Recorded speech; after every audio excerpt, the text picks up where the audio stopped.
வணக்கம் நண்பர்களே. STK4231 single IC போட 3 போட நான் ஜாயின் பண்ணி அந்த கிரவுண்டெலாம் ஒன்றா ஜாயின் பண்ணியிருக்கேன். அடுத்த இதில் STK4231 ஐசியை எப்படி ஃபிட் பண்ணுறதுன்னு இந்த வீடியோவில் உங்களுக்கு சொல்கிறேன். இப்போ ஃபஸ்ட்டு ஒரு 3 STK4231 ஐசியை எடுத்துக்கிறேன். இது STK4231 இந்த ஐசி தான் இது. இதை ஃபஸ்ட்டு ஒரு போர்டில் ஃபிட் பண்ணிக்கலாம். ஃபிட் பண்ணிக்கிட்டு நம்ம அந்த ஐசியை ஸ்ட்ரெயிட்டாக இப்படி வச்சுக்கிட்டு கையில் பிடிச்சிக்கிட்டு ஃபஸ்ட்டு இந்த லாஸ்ட்டு பின்னும் அதே மாதிரி அந்த மொதல் பின்னு மட்டும் நல்லா பற்ற வச்சுக்கோங்க. பற்ற வச்சுக்கிட்டு அந்த ஐசி நின்றுக்கிறோம். அதுக்கு பின்னாடி நம்ம பற்ற வைக்கிறதுக்கு ஈஸியாக இருக்கும்.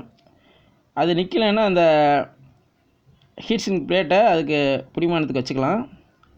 இப்போ வச்சுக்கிட்டு அந்த ஐசி பின்னில் ஒவ்வொரு பின்லையும் அப்படியே நம்ம லெட்டை அப்படியே வச்சு சால்ட்ரிங் பண்ணிக்கலாம்.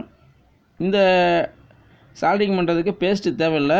இந்த லெட்லேயே இன்ஃபில்டாக பேஸ்ட்டு இருக்கும்.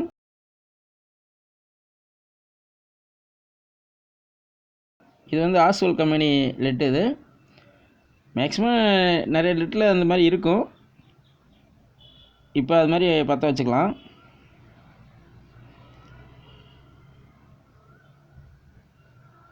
இந்த பின்னு வந்து லூஸ் கான்டாக்ட் இல்லாமல் ட்ரை சால்ட்ரு இல்லாமல் நம்ம பற்ற வச்சுக்கலாம். பற்ற வச்சுக்கிட்டு எல்லா பின்லையும் பார்த்திங்கன்னா அந்த அயனை வச்சு அப்படியே லேசாக அதை பற்ற வச்சு விடணும். ஏன்னா நம்ம லெட்டு வைக்கும்போது கொஞ்சம் சரியாக உட்காராம கூட இருக்கலாம். அதுக்காகத்தான் நம்ம மீண்டும் ஒரு தடவை அந்த அயனை வச்சு பற்ற வைக்கிறோம். இப்போ ஒரு ஐசி ஃபிட் பண்ணியாச்சு. அடுத்து ரெண்டாவது ஐசி ஃபிட் பண்ணுறேன். அதே மாதிரி தான் நான் சொன்ன மாதிரி வச்சுக்கிட்டு ஃபஸ்ட்டு பின்னும் லாஸ்ட்டு பின்னும் பற்ற வச்சுக்கோங்க. இப்போ நான் காட்டுற பாருங்க. அதே மாதிரி இந்த ஐசியும் பற்ற வச்சுக்கலாம். இது புதுசாக இருக்க டெக்னீஷியனுக்கு இந்த வீடியோ நான் மேக் பண்ணியிருக்கேன். அப்படியே எல்லா பின்னும் சால்ட்ரிங் பண்ணிக்கலாம்.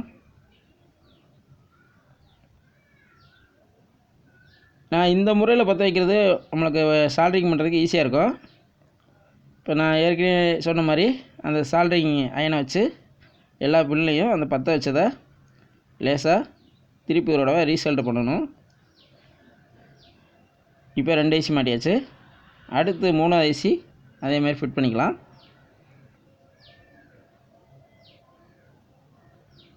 அதே மாதிரி தான் நான் சொன்ன மாதிரி தான் ஃபிட் பண்ணிக்கோங்க.